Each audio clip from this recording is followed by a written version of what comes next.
What are some of the options for the Milwaukee Brewers? Who's the most tradable in the outfield? It's been a quiet offseason, as we've been talking about here with the Milwaukee Brewers, but that doesn't mean things can't heat up. We'll heat things up anyway. Matt Carroll, our buddy from Reviewing the Brew, joins us next here on Locked On Brewers.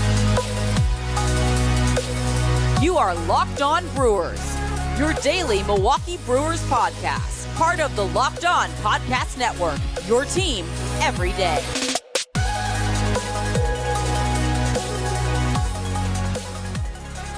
And it's going to happen one of these days. We're going to be probably going out for lunch or driving in the car or doing whatever, picking the kids up from school. If you still got those kind of duties on hand, whatever it is, whatever you could be doing. And then out of nowhere, you're going to get a notification that the Brewers dropped the trade or they did this or that or whatever. It's going to come at the most unusual time when you least expect it. That's what's going to happen. But there's some possibilities out there and maybe some on the table.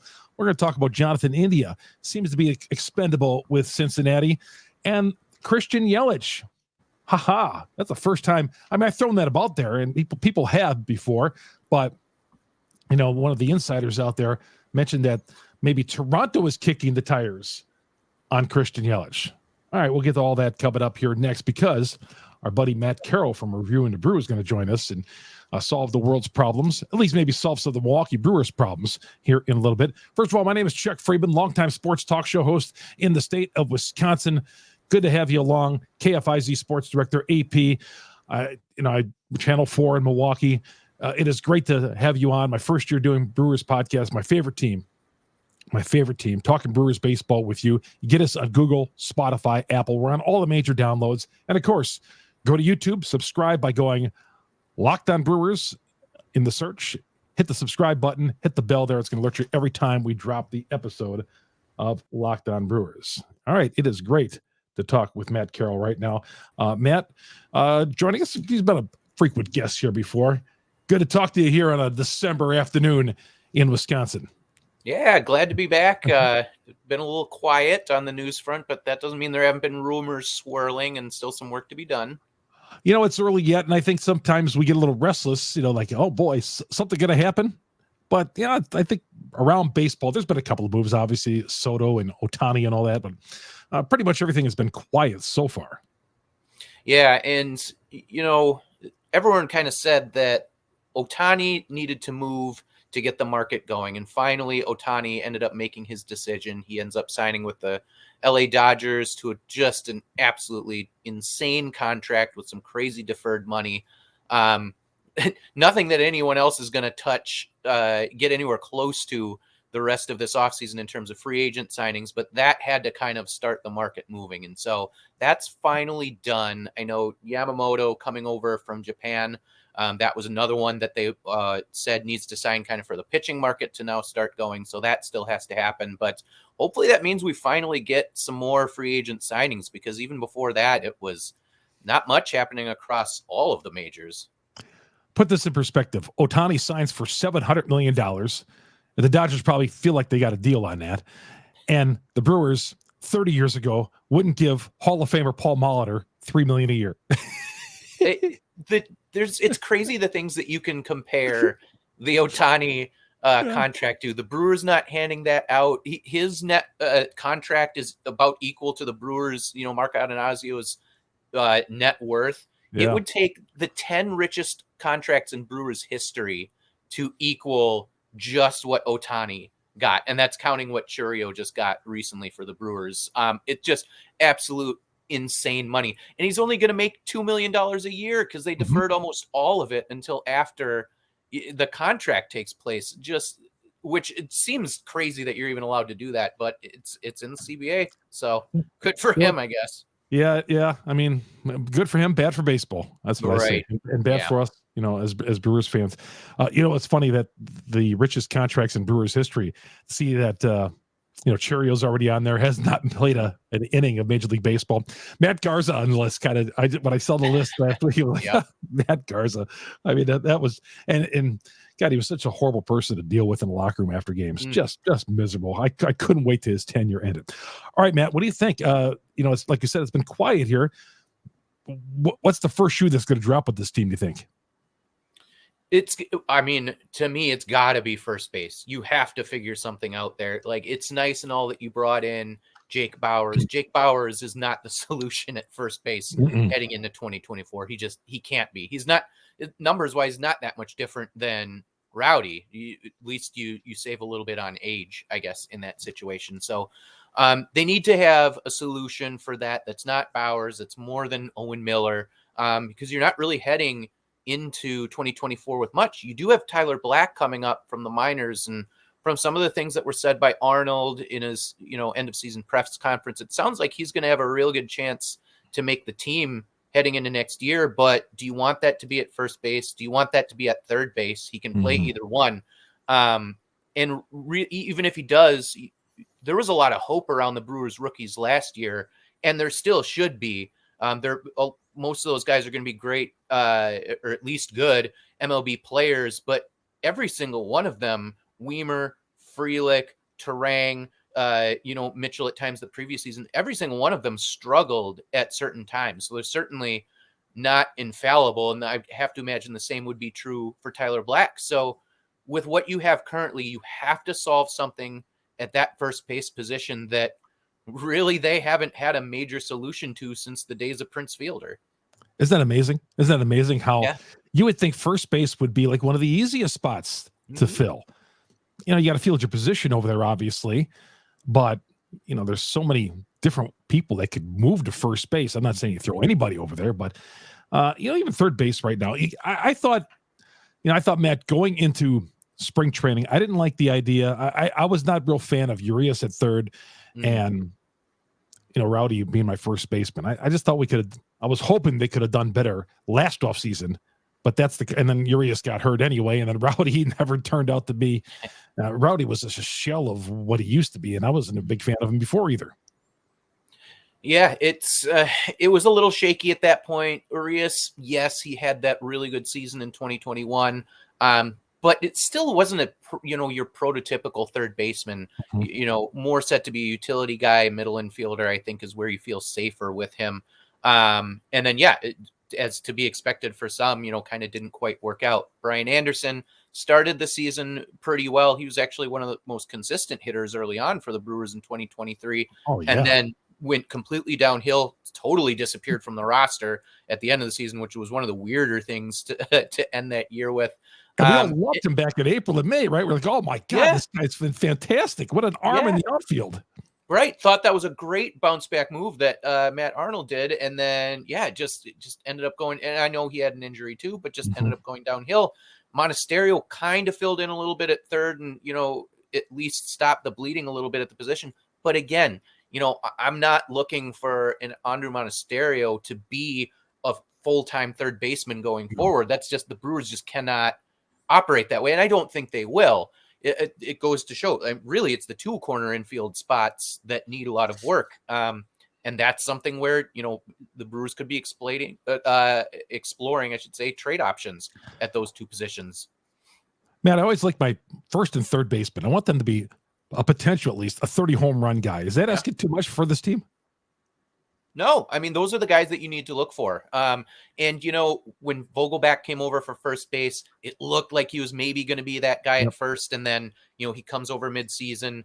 The second season he's here, doesn't quite work out. Telez, kind of the same thing. In his second season with the Brewers, at the very least, he did hit have that 30-some home run season.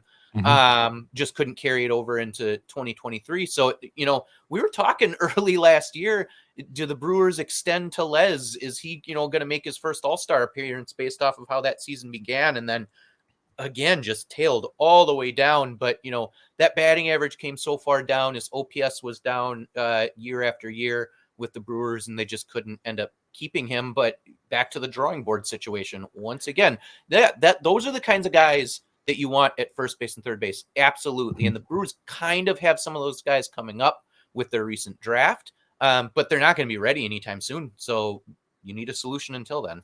And Telez to the Pirates, somehow I just knew he's going to end up with Pittsburgh. And Matt, there's going to be a couple of times, at least once, he's going to kill us. He's going to do something. He's going to have a big at bat. He's going to have a big at bat at two, and it's going to be payback against the Milwaukee Brewers. I can feel that one coming already. Yeah, absolutely. It's crazy the rotating first base carousel that's happened between those two teams with Santana at the end of last year, mentioned Tellez and Vogelback.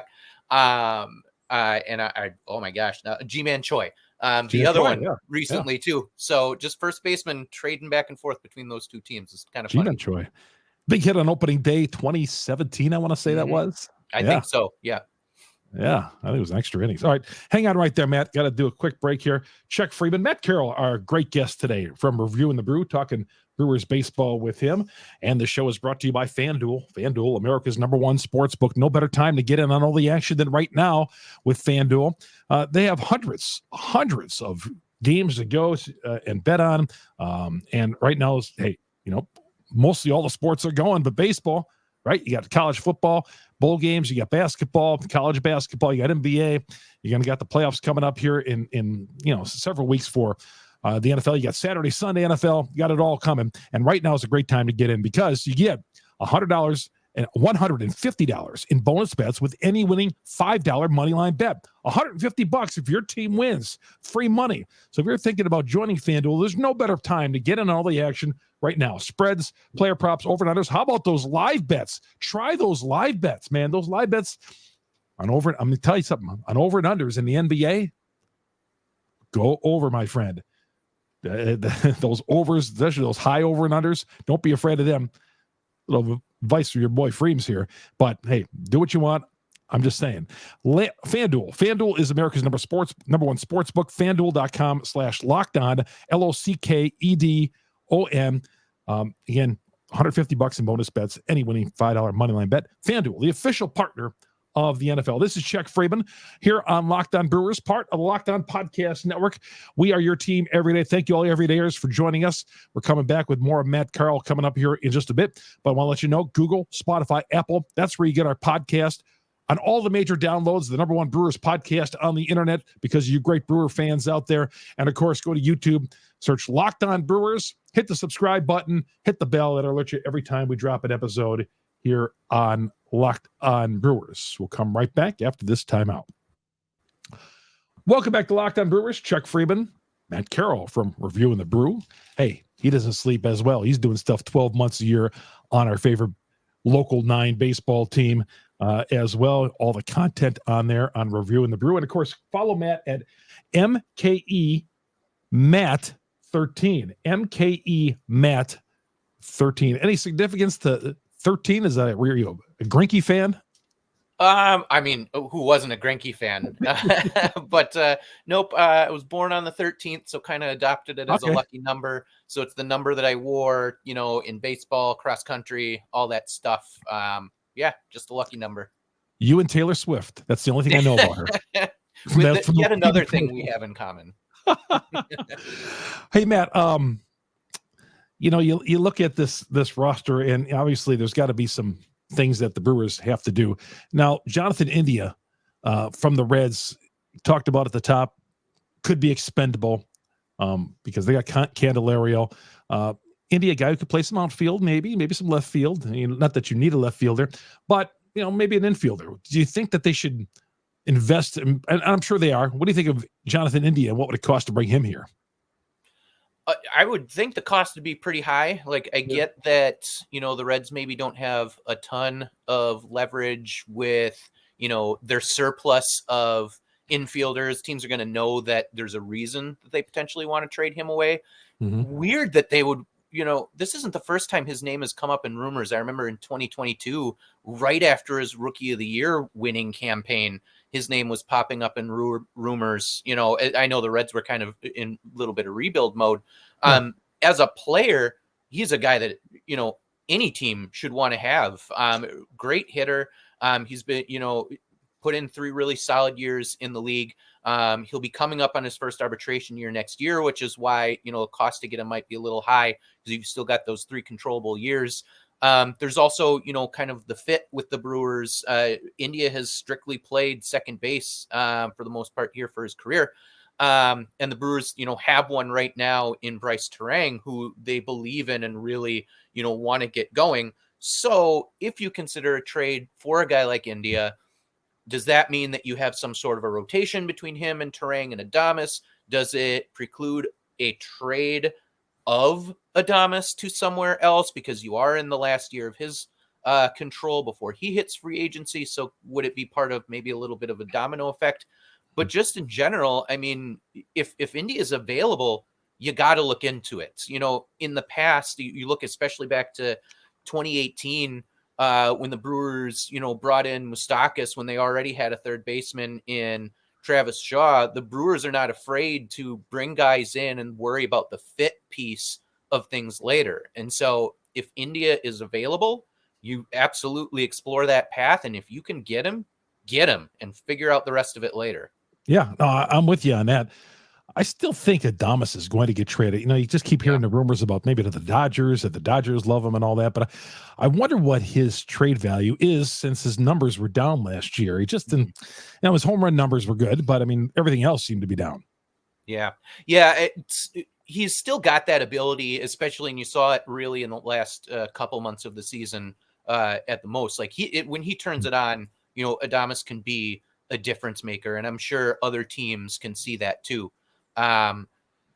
So would they, potentially want to make that trade, being that Adames would be in the 1-year rental area? Maybe a team could figure they wouldn't have to give the Brewers a whole bunch to be able to get him.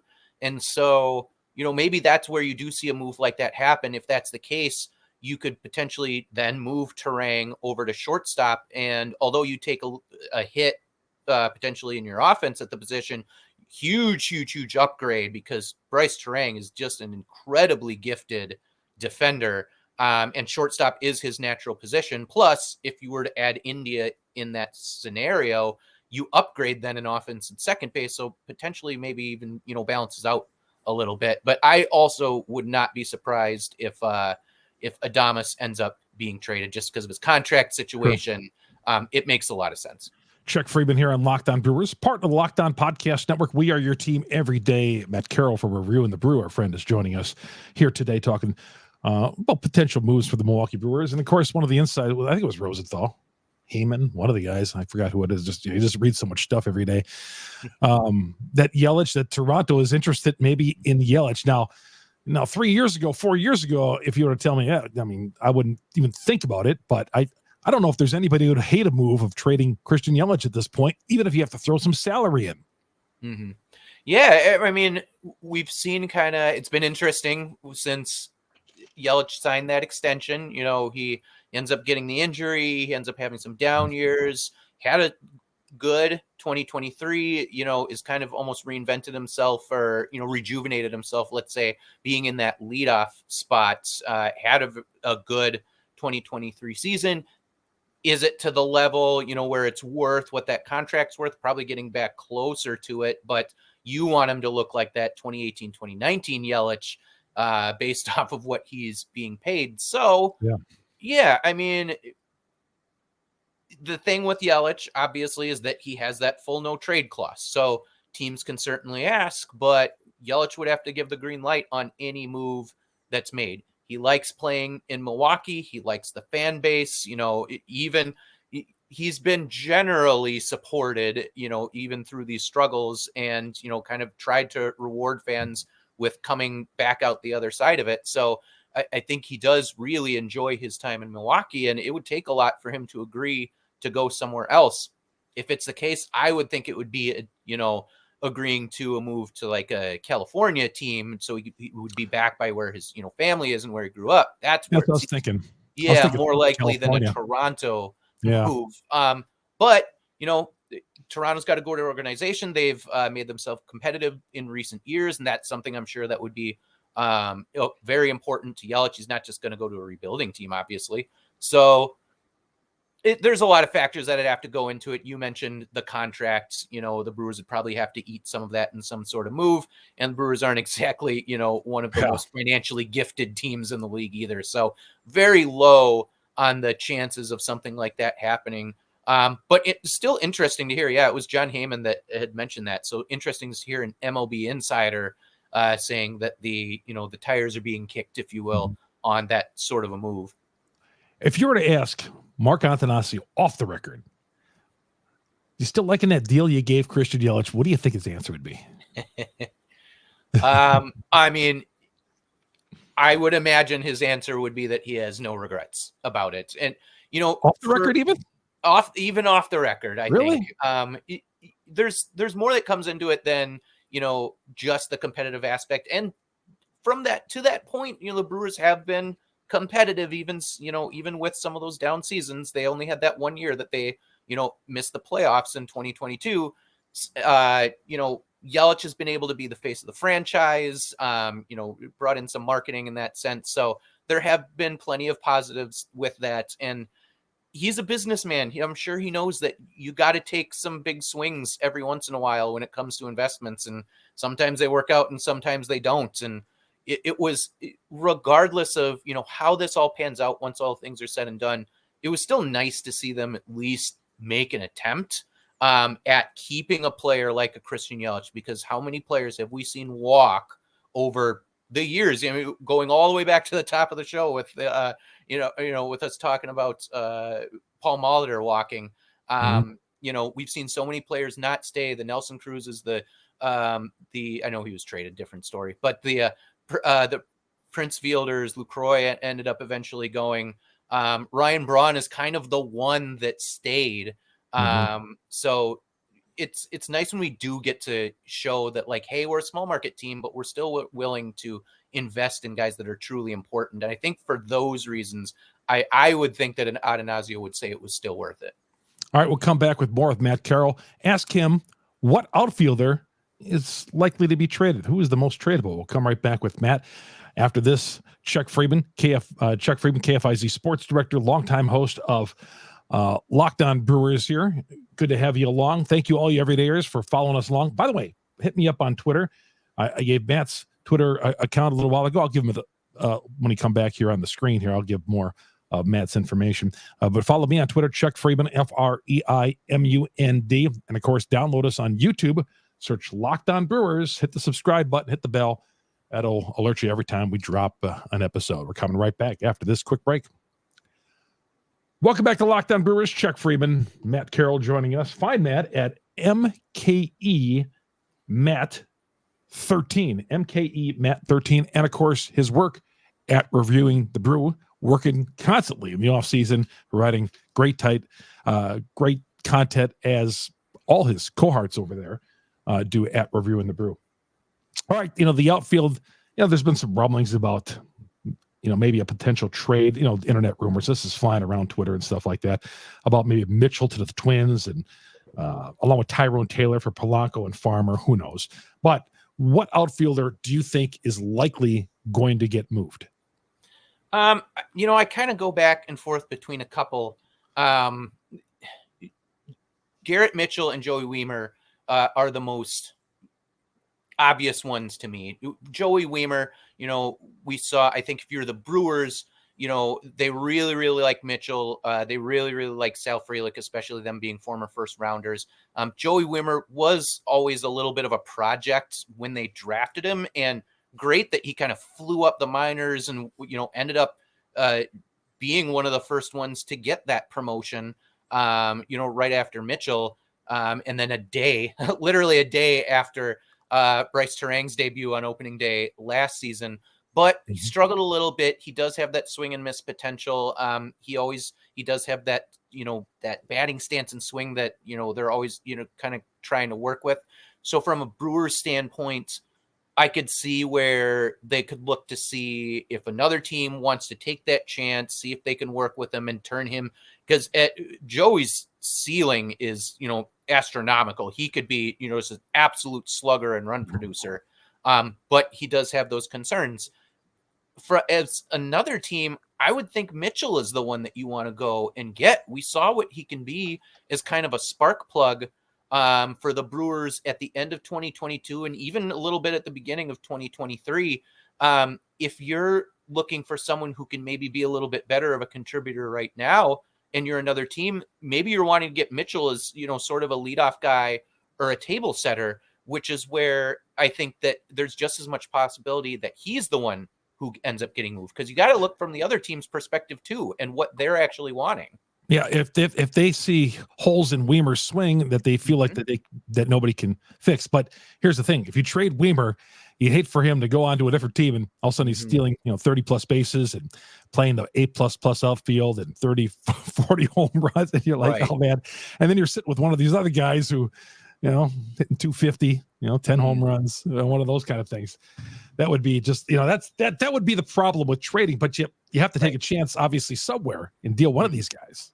Yeah, exactly. Churio's, he's got that big contract now. He's got, whether or not, I know Pat Murphy, said all the right things. It was actually kind of cool to hear him with the old school, mentality of, the young kid's going to have to earn it, which is what should be the case. But sure, I mean, if you've seen Churio play, it's hard to believe he's not going to work his way onto an opening day spot. And then that outfield just becomes absolutely crowded. So for the Brewers' sake, they need to trade one of these guys.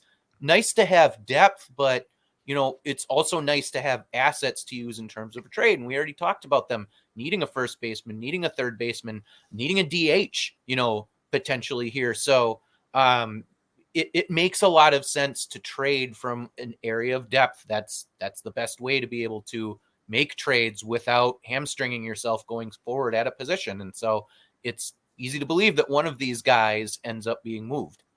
Before I let you go, back to Yelich, would you move him to first base? I'd move him to DH personally, more than anything. Save his back a little bit.